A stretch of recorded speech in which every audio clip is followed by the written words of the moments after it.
Hello my dear friends, welcome to excellent YouTube channel. ഇന്ന് നമ്മൾ SLC ജോഗ്രഫിയിട്ടുള്ള third chapter ആയിട്ടുള്ള human resource development in India എന്ന ചാപ്റ്ററാണ് ഡിസ്കസ് ചെയ്യുന്നത്. നമ്മളുടെ ആദ്യത്തെ 2 ചാപ്റ്റർ നോക്കുന്ന സമയത്ത് ഇത് വളരെ സിമ്പിളായിട്ട് പെട്ടെന്ന് നമുക്ക് പഠിക്കാൻ പറ്റുന്ന ഒരു ചാപ്റ്ററാണ് human resource development in India. അപ്പം നിങ്ങൾ എൻ്റെ കൂടെ തന്നെ പഠിക്കാൻ നോക്കുകയാണെങ്കിൽ നമുക്ക് ഈ ചാപ്റ്ററിൽ ഫുൾ മാർക്ക് തന്നെ നേടാൻ പറ്റും. ആദ്യമായിട്ട് നമ്മുടെ ചാനൽ കാണുന്നവരാണെങ്കിൽ ചാനൽ സബ്സ്ക്രൈബ് ചെയ്യുക, വീഡിയോസ് ഇഷ്ടപ്പെട്ട് കഴിഞ്ഞാൽ ലൈക്ക് ചെയ്യുക, നിങ്ങളുടെ ഫ്രണ്ട്സിനൊക്കെ ഷെയർ ചെയ്ത് കൊടുക്കുക. നിങ്ങളുടെ അഭിപ്രായങ്ങൾ, നിങ്ങൾക്ക് ഡൗട്ട്സൊക്കെ ഉണ്ടെങ്കിൽ കമൻസിലൂടെ ചോദിക്കുക കേട്ടോ. അപ്പം എന്താണ് ഹ്യൂമൻ റിസോഴ്സ് എന്ന് പറഞ്ഞാൽ, നമ്മൾ നാച്ചുറൽ റിസോഴ്സ് എന്നൊക്കെ കേട്ടിട്ടുണ്ട് ജോഗ്രഫിയിൽ അല്ലേ. അപ്പോൾ എന്തായിരിക്കും ഹ്യൂമൻ റിസോഴ്സ്?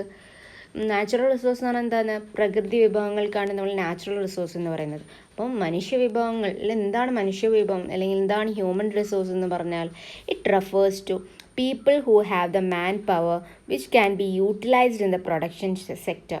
ഉൽപാദന മേഖലയിലേക്ക് അവരുടെ സംഭാവന ചെയ്യാൻ പറ്റുന്ന മനുഷ്യശേഷിയെ നമുക്ക് എന്ത് പറയാം? ഹ്യൂമൻ റിസോഴ്സ് എന്ന് പറയാം. നല്ല രീതിയിൽ അവിടെ യൂട്ടിലൈസ് ചെയ്യാൻ പറ്റുന്ന മാൻ പവറിനെ നമുക്ക് എന്ത് പറയാം? പ്രൊഡക്ഷൻ സെക്ടറിൽ നല്ല രീതിയിൽ മാൻ പവറിനെ യൂട്ടിലൈസ് ചെയ്യാൻ പറ്റുന്നുണ്ടെങ്കിൽ ആ മനുഷ്യരെ, ആ പീപ്പിളിനെ നമ്മൾക്ക് എന്ത് പറയാം? ഹ്യൂമൻ റിസോഴ്സ് എന്ന് പറയാം. അപ്പോൾ ജോലി ചെയ്യാത്ത വെറുതെ ഇരിക്കുന്ന ആളുകൾക്ക് ഹ്യൂമൻ റിസോഴ്സ് എന്ന് പറയാൻ പറ്റുമോ? ഇല്ല. ഉൽപാദന മേഖലയിലേക്ക് അവർ എന്തെങ്കിലും കാര്യങ്ങൾ ചെയ്യണം അല്ലേ, അല്ലെങ്കിൽ നല്ല രീതിയിൽ അവിടെ ഉൽപാദന മേഖലയിൽ നല്ല രീതിയിൽ യൂട്ടിലൈസ് ചെയ്യാൻ പറ്റുന്ന മാൻ പവറിനെയാണ് നമ്മൾ എന്ത് വിളിക്കുന്നത്? ഹ്യൂമൻ റിസോഴ്സ് എന്ന് വിളിക്കുന്നത്. അപ്പോൾ നിങ്ങളൊക്കെ ഇപ്പോൾ എന്തിനാണ് പഠിക്കുന്നത്? നല്ലൊരു ഹ്യൂമൻ റിസോഴ്സ് ആവാൻ വേണ്ടിയിട്ടാണ് അല്ലേ. അപ്പം നമ്മൾ പഠിക്കുന്നതും ജോലിക്ക് പോകുന്നതും ഒക്കെ എന്തിനാണ്? ഒരു ഹ്യൂമൻ റിസോഴ്സ് ആവുന്നത്, നമ്മുടെ നേഷന്, നമ്മുടെ വേൾഡിന് ഒരു ഹ്യൂമൻ റിസോഴ്സ് ആവാൻ വേണ്ടിയിട്ടാണ്. അപ്പം മനസ്സിലായല്ലോ. Human resource, it refers to the people who have the man power which can be utilised in the production sector. ഇനി എന്താണ് ഹ്യൂമൻ റിസോഴ്സ് ഡെവലപ്മെൻറ്റ് എന്ന് പറഞ്ഞാൽ? What do you mean by human resource development? It is the development of people's physical and mental abilities through education, health care and training. നമ്മൾ ഈ human റിസോഴ്സിന് പറഞ്ഞില്ലേ, അതിന് development, അതിന് വികസനത്തിന് വേണ്ടിയിട്ട് അല്ലേ, നമ്മൾ ഈ ഓരോ പീപ്പിളിൻ്റെയും എന്താണ് വികസിക്കണം. അവർ ഹ്യൂമൻ റിസോഴ്സ് ആവണമെങ്കിൽ അവിടെ എന്താണ് നടക്കണം? ഡെവലപ്മെൻറ്റ് നടക്കണം. ഏതൊക്കെ രൂപത്തിൽ? ഫിസിക്കൽ ആൻഡ് മെൻ്റൽ എബിലിറ്റീസ് എന്താക്കിക്കൊണ്ടിരിക്കണം? വികസിപ്പിച്ചുകൊണ്ടിരിക്കണം. ഏതൊക്കെ വഴിയിലൂടെയാണ് നമുക്ക് വികസിപ്പിക്കാൻ പറ്റുക? Through education, health care and training ആണ്.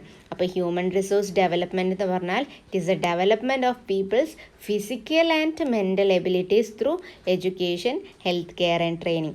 എഡ്യൂക്കേഷൻ വഴി, ഹെൽത്ത് കെയർ, അതുപോലെ ട്രെയിനിങ് ഒക്കെ വഴി ഒരു മനുഷ്യൻ്റെ ഫിസിക്കലും അത് മാനസികമായിട്ടും അല്ലെങ്കിൽ ശാരീരികമായിട്ടുമുള്ള എബിലിറ്റീസ് വികസിപ്പിക്കുന്നതിനെ നമ്മൾ എന്ത് പറയുന്നു? ഹ്യൂമൻ റിസോഴ്സ് ഡെവലപ്മെൻറ്റ് എന്ന് പറയുന്നു.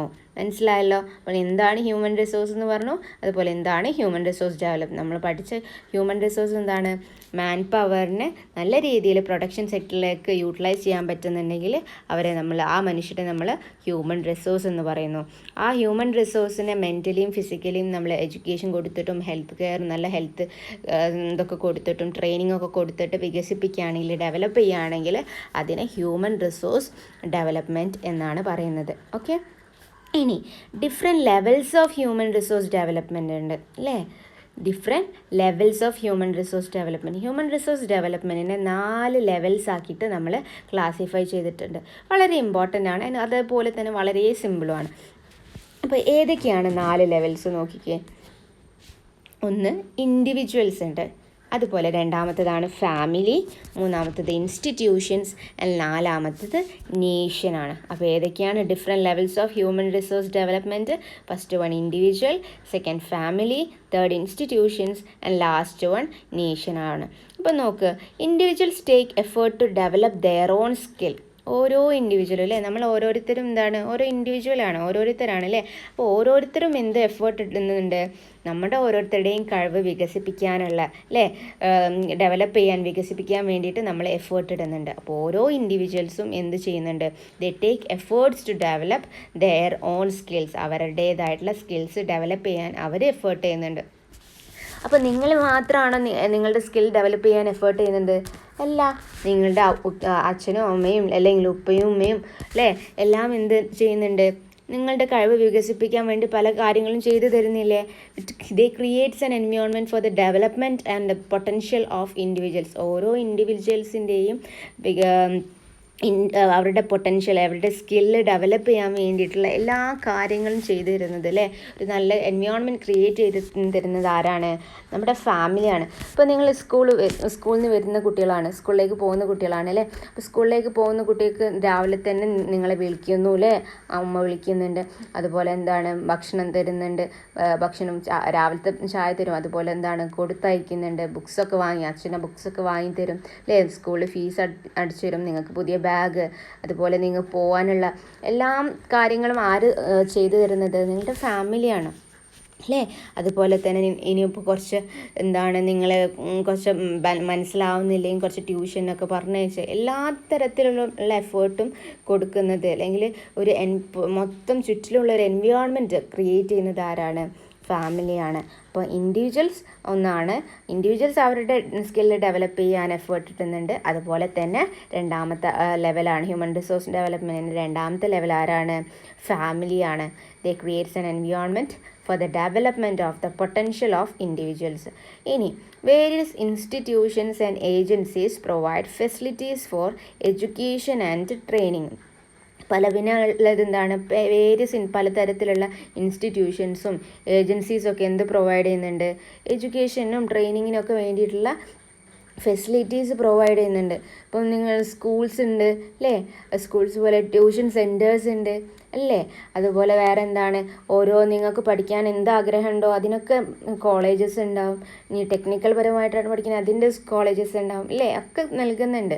അപ്പം ഇനിയിപ്പോൾ കമ്പ്യൂട്ടർ പരമായിട്ടാണെങ്കിൽ അതിന്. അപ്പം ഇങ്ങനത്തെ കുറേ ഇൻസ്റ്റിറ്റ്യൂഷൻസും ഏജൻസീസും ആര് പ്രൊവൈഡ് ചെയ്യുന്നുണ്ട്? അവരും നല്ല ഒരു റോള് ഹ്യൂമൻ റിസോഴ്സിൻ്റെ ഡെവലപ്മെൻറ്റിന് വേണ്ടി ഒരു റോൾ പ്ലേ ചെയ്യുന്ന ആളുകളാണ്. അപ്പോൾ വേരിയസ് ഇൻസ്റ്റിറ്റ്യൂഷൻസ് ആൻഡ് ഏജൻസീസ് അവരെന്താ ചെയ്യുന്നത്? എഡ്യൂക്കേഷനും ട്രെയിനിങ്ങിനും വേണ്ടിയിട്ടുള്ള പല ഫെസിലിറ്റീസും പ്രൊവൈഡ് ചെയ്ത് തരുന്നത് ഇൻസ്റ്റിറ്റ്യൂഷൻസും അതുപോലെ ഏജൻസീസുമാണ്. അവസാനം മെയിൻ പോയിന്റ് ആണ് അല്ലേ, nation provide the necessary facilities for its people to develop their skills. ഓരോരുത്തരുടെയും അല്ലേ, നേഷൻ, നമ്മുടെ രാജ്യം ഒരു വലിയ റോള് പ്ലേ ചെയ്യുന്നുണ്ട്. നമ്മൾ ഓരോരുത്തരെയും നല്ലൊരു ഹ്യൂമൻ റിസോഴ്സായി മാറ്റാൻ വേണ്ടിയിട്ട്, മാനവോപശേഷിയാക്കാൻ വേണ്ടിയിട്ട് അവരെന്താ ചെയ്യുന്നത്? അവരവരുടെ ഓരോരുത്തരുടെയും സ്കിൽ ഡെവലപ്പ് ചെയ്യാൻ വേണ്ടിയിട്ട് എല്ലാ ഫെസിലിറ്റീസും ഗവൺമെൻറ് പ്രൊവൈഡ് ചെയ്യുന്നുണ്ട് അല്ലേ, നേഷൻ പ്രൊവൈഡ് ചെയ്യുന്നുണ്ട്. ഫോർ എക്സാമ്പിൾ നിങ്ങൾക്കൊക്കെ സ്കൂൾസ് പ്രൊവൈഡ് ചെയ്ത് തരുന്നില്ലേ, ഫ്രീ ആയിട്ട് 10 വരെ എല്ലാവർക്കും പഠിക്കാം അല്ലേ. അപ്പം അത് ഗവൺമെൻറ് നൽകുന്നത് എന്തിനു വേണ്ടിയിട്ടാണ്? നല്ലൊരു ഹ്യൂമൻ റിസോഴ്സാക്കി നിങ്ങളെ മാറ്റാൻ വേണ്ടിയിട്ടാണ്. ഓക്കെ, അപ്പോൾ സ്കൂൾസ് പ്രൊവൈഡ് ചെയ്യുന്നുണ്ട്, സ്കൂൾസിൽ നിങ്ങൾക്ക് ബുക്സ് പ്രൊവൈഡ് ചെയ്യുന്നുണ്ട് അല്ലേ. അപ്പോൾ അത് കഴിഞ്ഞിട്ടാണെങ്കിലും നിങ്ങൾക്ക് ഹയർ സ്റ്റഡീസിനും സ്കോളർഷിപ്സ് ആയിട്ടും എല്ലാം പ്രൊവൈഡ് ചെയ്യുന്നത് ആരാണ്? നേഷനാണ്. അപ്പോൾ nation provide the necessary facilities for its people to develop their skills. അപ്പം different levels of human resource development 4 എണ്ണമാണ്: individual, family, institutions and agencies, and last one നേഷനാണ്. ക്ലിയർ ആയേ? ഇനി അടുത്തതാണ് ഫീച്ചേഴ്സ് ഓഫ് ഹ്യൂമൻ റിസോഴ്സ്. നമ്മൾ പഠിക്കാൻ പോകുന്നത് എന്താണ്? ഹ്യൂമൻ റിസോഴ്സിൻ്റെ ഫീച്ചേഴ്സാണ്. ഓക്കെ, ഇത് നിങ്ങളുടെ ടെക്സ്റ്റ് ബുക്ക് എടുത്തു കഴിഞ്ഞാൽ നിങ്ങൾക്ക് കാണാം, നല്ല ഒരു കോളത്തിലും നല്ല രീതിയിൽ വരച്ചിട്ടുണ്ട്. അപ്പം അതുപോലെ ഇതിൽ കൊടുത്തിട്ടില്ല. അപ്പം ഹ്യൂമൻ റിസോഴ്സിൻ്റെ ഫീച്ചേഴ്സ് മെയിൻലി 2 ആക്കിയിട്ട് ഡിവൈഡ് ചെയ്യാം. ഫീച്ചേഴ്സ് ഓഫ് ഹ്യൂമൻ റിസോഴ്സിനെ നമുക്ക് മെയിൻലി 2 ആക്കി ക്ലാസിഫൈ ചെയ്യാം. ഏതൊക്കെയാണ്? ക്വാണ്ടിറ്റേറ്റീവ് ഫീച്ചേഴ്സും ഉണ്ട്, അതുപോലെ തന്നെ ക്വാളിറ്റേറ്റീവ് ഫീച്ചേഴ്സും ഉണ്ട്. ഫീച്ചേഴ്സ് ഓഫ് ഹ്യൂമൻ റിസോഴ്സ് 2 തരമാണ്. ഏതൊക്കെയാണ്? ക്വാണ്ടിറ്റേറ്റീവ് ഫീച്ചേഴ്സും ഉണ്ട്, അതുപോലെ തന്നെ ക്വാളിറ്റേറ്റീവ് ഫീച്ചേഴ്സും ഉണ്ട്. അപ്പം ഏതൊക്കെയാണ് ക്വാണ്ടിറ്റേറ്റീവ് ഫീച്ചേഴ്സ്, അതുപോലെ തന്നെ ഏതൊക്കെയാണ് ക്വാളിറ്റേറ്റീവ് ഫീച്ചേഴ്സ്? വളരെ സിമ്പിളാണ്, നമുക്ക് പെട്ടെന്ന് പഠിക്കാം കേട്ടോ. ഇത് അതേപോലെ എളുപ്പം പോലെ തന്നെ കുറച്ച് ഏറ്റവും ഇമ്പോർട്ടൻ്റ് ആയിട്ടുള്ളൊരു കാര്യമാണ്, നിങ്ങൾക്ക് മാർക്ക് സ്കോർ ചെയ്യാൻ പറ്റുന്ന ഒരു ഏരിയയാണ്. അപ്പം ഏതൊക്കെയാണ് ക്വാണ്ടിറ്റേറ്റീവ് ഫീച്ചേഴ്സ്? ക്വാണ്ടിറ്റേറ്റീവ് ഫീച്ചേഴ്സിലുള്ളതാണ് ഒന്ന് സൈസ് ഓഫ് പോപ്പുലേഷൻ. എന്താണ്? സൈസ് ഓഫ് പോപ്പുലേഷൻ ഉണ്ട്. പിന്നെ PP എന്ന് പറയുന്നത് പോപ്പുലേഷനാണ് കേട്ടോ. പോപ്പുലേഷൻ ഡെൻസിറ്റി ഉണ്ട്, അതുപോലെ ഗ്രോത്ത് ഓഫ് പോപ്പുലേഷൻ ഉണ്ട്, പോപ്പുലേഷൻ സ്ട്രക്ചർ ഉണ്ട്. അപ്പോൾ 4 തരം ക്വാണ്ടിറ്റേറ്റീവ് ഫീച്ചേഴ്സ് ഏതൊക്കെയാണ്? ഒന്ന് size of population, 2 population density, growth of population and last one population സ്ട്രക്ചറാണ്. ഇത് ഓരോന്നും നമ്മൾ എടുത്ത് പഠിക്കും കേട്ടോ. അപ്പം ടെൻഷൻ അടിക്കേണ്ട. അടുത്തത് ഇവിടെ ക്വാണ്ടിറ്റേറ്റീവ് ഫീച്ചേഴ്സ് എന്നാണ് കൊടുത്തത്, പക്ഷെ എന്താണ് ക്വാളിറ്റേറ്റീവ് ആണ് കേട്ടോ. ജസ്റ്റ് ഒന്ന് നോട്ട് ചെയ്തണേ, ഒന്ന് കറക്റ്റ് ചെയ്യാൻ പറ്റുന്നുണ്ട്. അപ്പോൾ ഹ്യൂമൻ റിസോഴ്സിൻ്റെ ഫീച്ചേഴ്സ് മെയിൻലി 2 തരം ഉണ്ട് നമ്മൾ പറഞ്ഞു. ക്വാണ്ടിറ്റേറ്റീവ് ഫീച്ചേഴ്സും ക്വാളിറ്റേറ്റീവ് ഫീച്ചേഴ്സും ഉണ്ട്. ക്വാണ്ടിറ്റേറ്റീവ് ഫീച്ചേഴ്സിനെ വീണ്ടും വിഭജിച്ചിട്ട് 4 ആക്കി ഡിവൈഡ് ചെയ്തു. ഏതൊക്കെയാണ്? Size of population, population density, growth of population and population സ്ട്രക്ചറാണ്. ഇനിയുള്ളത് ക്വാളിറ്റേറ്റീവ് ഫീച്ചേഴ്സാണ്. ക്വാളിറ്റേറ്റീവ് ഫീച്ചേഴ്സ് മെയിൻലി 2 എണ്ണേ ഉള്ളൂ. നിങ്ങൾക്കൊക്കെ അറിയാൻ പറ്റുന്നത് പോലെ നിങ്ങളുടെ ക്വാളിറ്റി വർദ്ധിപ്പിക്കാൻ വേണ്ടിയിട്ടുള്ള 2 കാര്യങ്ങളാണ്. എന്താണ്? ഒന്ന് എഡ്യൂക്കേഷനും ഒന്ന് ഹെൽത്ത് കെയറും. അപ്പോൾ 2 ക്വാളിറ്റേറ്റീവ് ഫീച്ചേഴ്സ് ഏതൊക്കെയാണ്? എഡ്യൂക്കേഷൻ ആൻഡ് ഹെൽത്ത് കെയർ ആണ് കേട്ടോ. ഇനി നമ്മൾ നോക്കാം എന്താണ് സൈസ് ഓഫ് പോപ്പുലേഷൻ എന്ന് പറഞ്ഞാൽ. നമ്മൾ ക്വാണ്ടിറ്റേറ്റീവ് ഫീച്ചേഴ്സ് 4 എണ്ണം ഉണ്ട്. അതിലുള്ള ഫസ്റ്റ് വണ്ണാണ് ഏത്? Size of population. അപ്പോൾ എന്താ സൈസ് ഓഫ് പോപ്പുലേഷൻ എന്ന് പറഞ്ഞാൽ? The total number of people residing in a country at a particular time is known as size of population. ഒരു രാജ്യത്ത് ഒരു പ്രത്യേക സമയത്തിൽ റിസൈഡ് ചെയ്യുന്ന ആളുകളെ, മൊത്തം ആളുകളെ പറയുന്നതാണ് നമ്മൾ എന്ത്? സൈസ് ഓഫ് പോപ്പുലേഷൻ എന്ന് അല്ലേ. The total number of people residing in A country at A particular time. ഒരു പെർട്ടിക്കുലർ ടൈമിൽ ഒരു രാജ്യത്ത് ഉള്ള മൊത്തം ജനങ്ങളെ നമ്മൾ വിളിക്കുന്ന പേരാണ് സൈസ് ഓഫ് പോപ്പുലേഷൻ എന്നത്. അതുപോലെ ഒരു ടേമാണ് ഡെമോഗ്രഫി. 2 മാർക്കിനൊക്കെ ചോദിക്കാൻ പറ്റുന്ന ഭാഗമാണ്. എന്താ ഡെമോഗ്രഫി എന്ന് പറഞ്ഞാൽ? The branch of social science that analyze the population, the changes in its size, its structural aspects is known as demography. Demography എന്ന് പറഞ്ഞാൽ സോഷ്യൽ സയൻസിൻ്റെ ഒരു ബ്രാഞ്ചാണ് കേട്ടോ. ഡെമോഗ്രഫി എന്ന് പറഞ്ഞാൽ സോഷ്യൽ സയൻസിൻ്റെ ഒരു ബ്രാഞ്ചാണ്. അതിലെന്തിനെ പറ്റിയാണ് നിങ്ങൾക്ക് പഠിപ്പിക്കുന്നത്? പോപ്പുലേഷനെ പറ്റിയിട്ടാണ്. എന്താണ്? സോഷ്യൽ സയൻസിൻ്റെ ഒരു ബ്രാഞ്ചാണ് എന്ത്?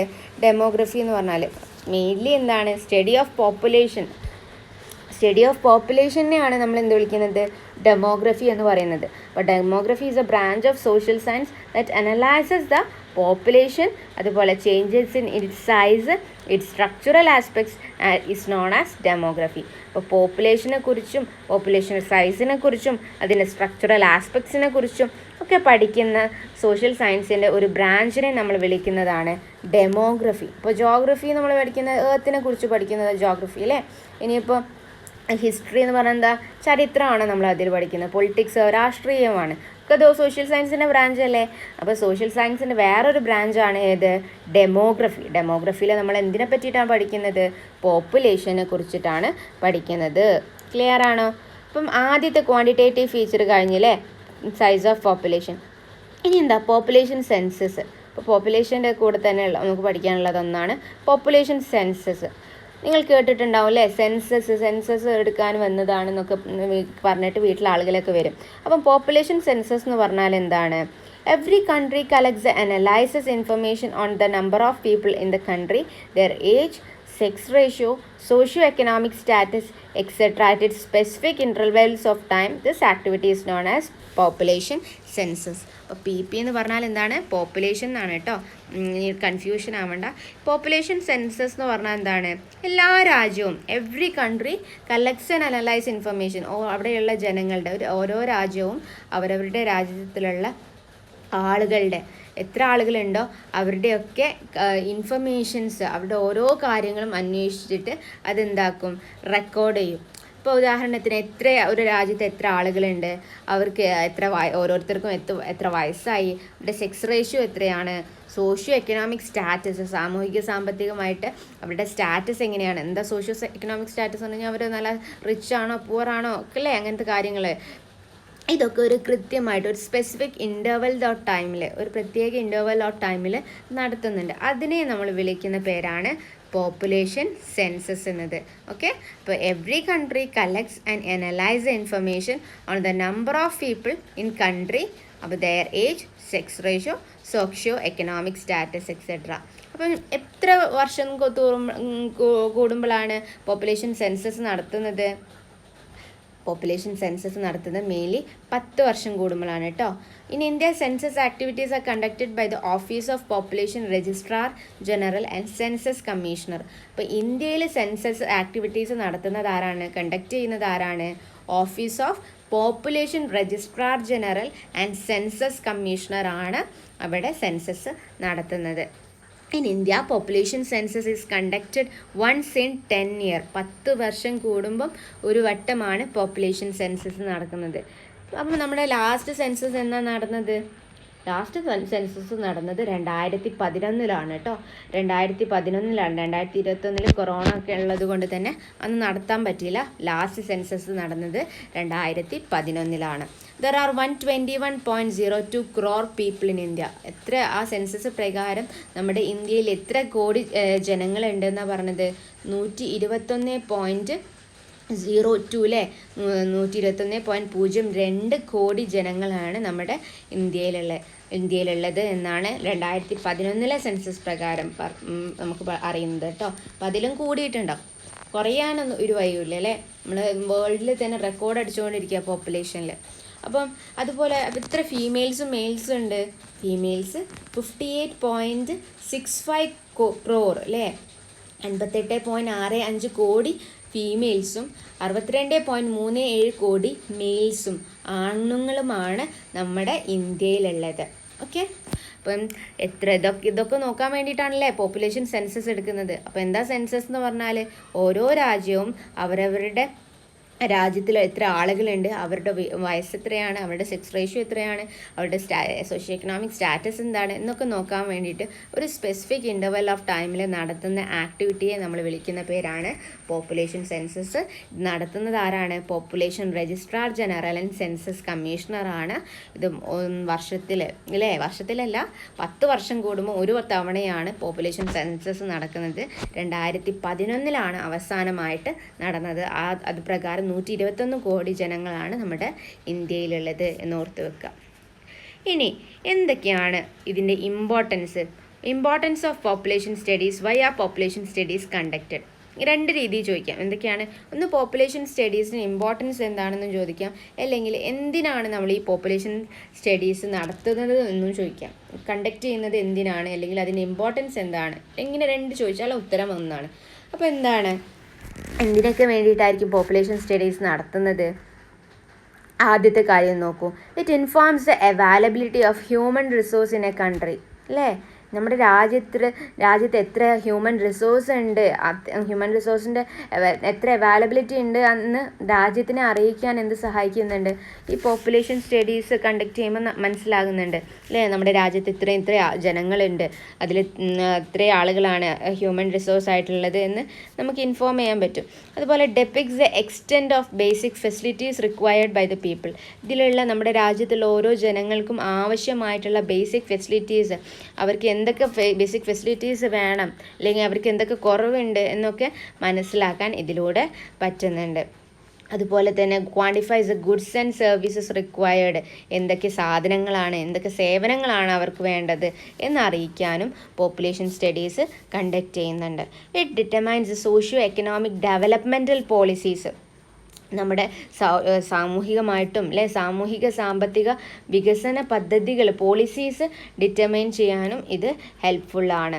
To quantitatively assess the different needs of people and to plan activities and programmes accordingly. ഇത് വേറെയും എന്താണ്? Quantitative assess the different needs of people. ഓരോ ജനങ്ങൾക്കും പല രീതിയിലുള്ള ആവശ്യങ്ങളുണ്ടാവും അല്ലേ? അപ്പോൾ ഈ ആവശ്യങ്ങളൊക്കെ കണ്ട് എന്തൊക്കെ ആക്ടിവിറ്റീസാണ് പ്ലാൻ ചെയ്യേണ്ടത്, അതുപോലെ എന്തൊക്കെ പ്രോഗ്രാംസാണ് പ്ലാൻ ചെയ്യേണ്ടത് എന്ന് നോക്കാൻ എന്തിലൂടെ പറ്റുന്നുണ്ട്?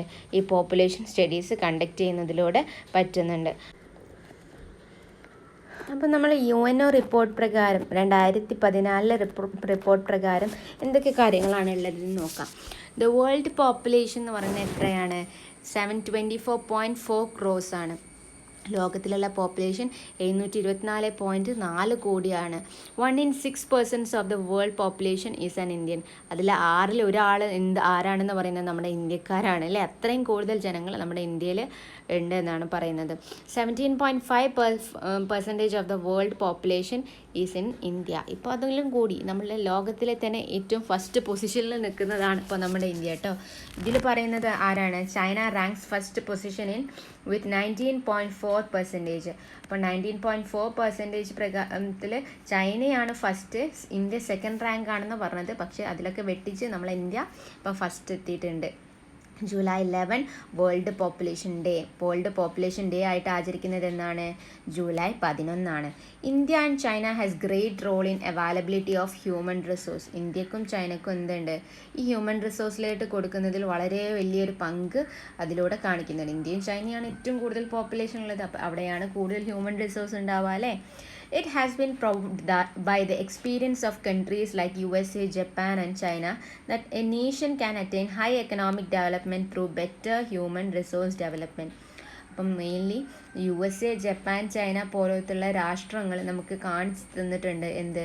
ഹൈ എക്കണോമിക് ഡെവലപ്മെൻറ്റ്, നല്ല രീതിയിൽ അവരുടെ സാമ്പത്തിക രീതിയിൽ ഡെവലപ്മെൻറ്റ്, വികസനം ഉണ്ടാവാൻ എന്ത് ഹെൽപ്പ് ചെയ്യുന്നുണ്ട്? ഹ്യൂമൻ റിസോഴ്സ് ഡെവലപ്മെൻറ്റ് ഹെൽപ്പ് ചെയ്തിട്ടുണ്ട് എന്ന് നമുക്ക് കാണിച്ചു തരുന്നുണ്ട് അല്ലേ. അപ്പം UNO റിപ്പോർട്ട് 2014 പ്രകാരം എത്ര കോടി ജനങ്ങളാണ് ഉള്ളത്? 724.4 crores ആണ്. അതുപോലെ വേൾഡ് പോപ്പുലേഷൻ ഡേ എന്നാണ് ആചരിക്കുന്നത്? ജൂലൈ 11 ആണ് കേട്ടോ. ജൂലൈ 11 ആണ് വേൾഡ് പോപ്പുലേഷൻ ഡേ എന്ന് ആചരിക്കുന്നത്. അപ്പോൾ ഇത്രയും ക്വസ്റ്റ്യൻസ് ആണ് മിസ് ഇന്ന് നിങ്ങൾക്ക് പറയുന്നത്. ഇനി ചെറിയൊരു ഭാഗം കൂടിയുണ്ട്, അത് നമ്മൾ അടുത്ത ക്ലാസ്സിൽ കംപ്ലീറ്റ് ചെയ്യും. അപ്പം ഇത്രയും നിങ്ങൾക്ക് നല്ല രീതിയിൽ മനസ്സിലായിട്ടുണ്ടെന്ന് വിചാരിക്കുന്നു. അപ്പോൾ മക്കൾ എന്താ ചെയ്യേണ്ടത്? നല്ല രീതിയിൽ നോട്ട്സൊക്കെ തയ്യാറാക്കി ഓരോ ഭാഗം പഠിച്ച് തീർക്കുക അല്ലേ. ഓണം എക്സാമൊക്കെ എത്താറായി. അപ്പം നല്ല മാർക്കോട് കൂടി നിങ്ങൾക്ക് പാസ്സാവണമെന്നുണ്ടെങ്കിൽ എന്താണ്, ഇപ്പോഴേ കുറച്ച് പഠിച്ച് തുടങ്ങിയാലേ നിങ്ങൾക്ക് അതിന് പറ്റുള്ളൂ. വളരെ കുറഞ്ഞ ദിവസങ്ങളും കൂടി മാത്രമേ നിങ്ങൾക്കുള്ളൂ. അപ്പം ഇതൊക്കെ മനസ്സിലായിട്ടുണ്ടെന്ന് വിചാരിക്കുന്നു. അപ്പോൾ നമ്മുടെ ചാനൽ ആദ്യമായിട്ട് കാണുന്നവരാണെങ്കിൽ ചാനൽ സബ്സ്ക്രൈബ് ചെയ്യുക. വീഡിയോസ് ഇഷ്ടപ്പെട്ടിട്ടുണ്ടെങ്കിൽ ലൈക്ക് ചെയ്യുക. നിങ്ങളുടെ ഫ്രണ്ട്സിനൊക്കെ ഷെയർ ചെയ്ത് കൊടുക്കുക. Okay, so thank you from excellent YouTube channel.